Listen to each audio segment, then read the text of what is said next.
Hello again. So I've left it overnight, and when I one good thing is that it doesn't stick to cling wrap at all. It just came straight off both sides. So yeah, use cling wrap. It's really good. Now when I took it out, it was still it wasn't hard. Like, it was still a bit pliable.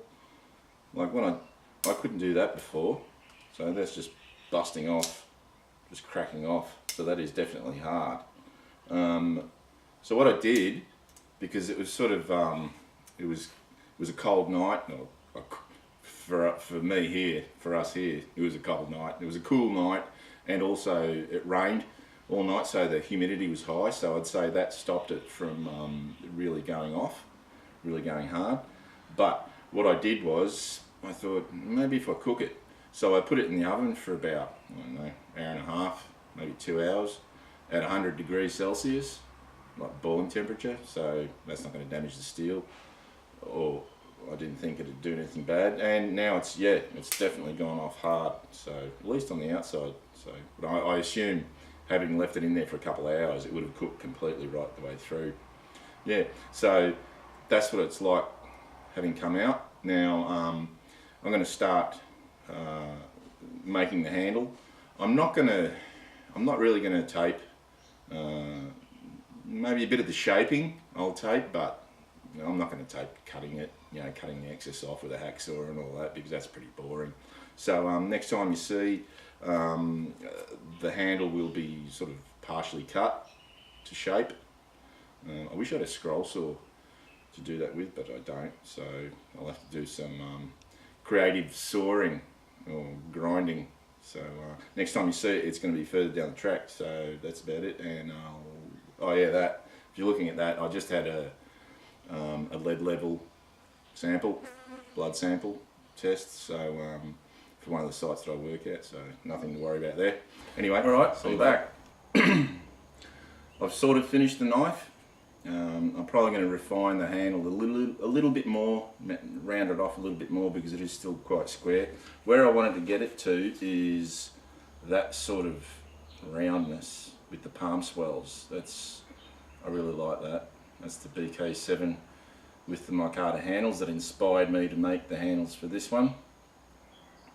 Now I was tossing up whether to go with that or the SRK style handle, and I've sort of gone sort of in between, because yeah, I put the blade too far, I centered the blade too much into the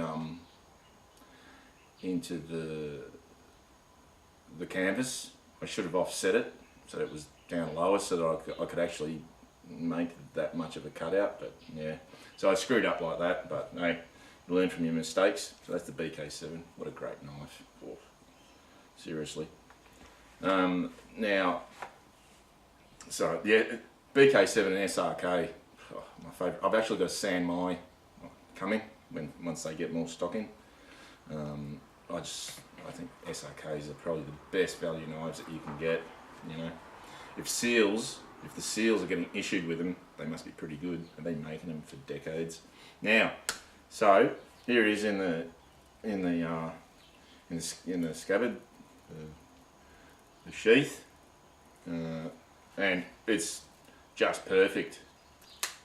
How's that? That's just absolutely perfect. So I don't know if I will take more off.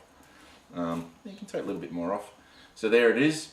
I'll show you. You can see the still pictures, and it's not again. It's not perfect. It's my first go at it, but so how I did it was I used a Dremel with a cut-off disc. I think it's about about 1.25 inches, something like that.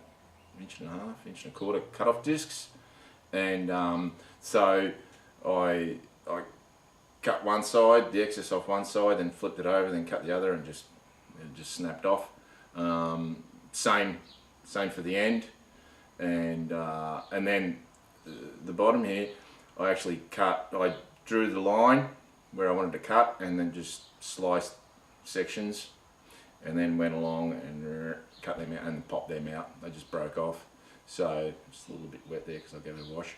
So I reckon that's not bad for a first effort, and it feels really good. Like, because I haven't got banana fingers, but I've got, you know, large hands, so that fits perfectly. So I mean, I'm really happy with that, and it fits in the old Ka Bar scabbard El Perfecto like that. So there you go. My my old army knife has been revived, and I will refine it a little bit more, a bit rounder and that, when I could be bothered. But at the moment, there's nothing wrong with it. So because I think it's been successful, so I know I'm going to get heaps of people like, oh, you're not going to, yeah, whatever. I'm going to have a celebratory toast to myself for succeeding, and this is Guinness. I wanted Kilkenny. I really like Kilkenny, but yeah, they didn't have any, so Guinness. So cheers.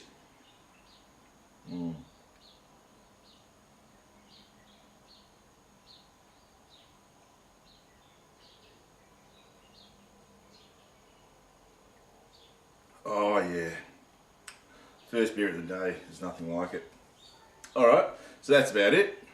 And tell me what you think. You know, obviously the experts are going to say, yeah, you didn't do a very good job or whatever. But yeah, oh, I forgot to mention.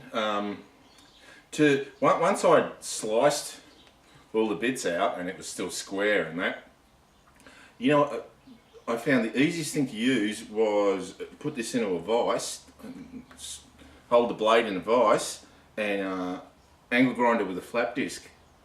Made really short work of it, and because the flap disc isn't as hard as a grinding disc, you've got a little bit of flexibility there, a bit of leeway. And I tell you what, it went so quickly. I did it in like about, I don't know, an hour.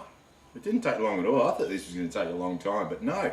With a angle grinder and a flap disc, and then I finished it off with some coarse sandpaper by hand, and then went to a finer grade sandpaper. And I reckon it's turned out excellent. So yeah, the old pseudo Ka Bar, yeah. I reckon it's a beautiful knife, a really nice steel. It really is. It's got to be 1095. So anyway, I'm prattling on. So see you later.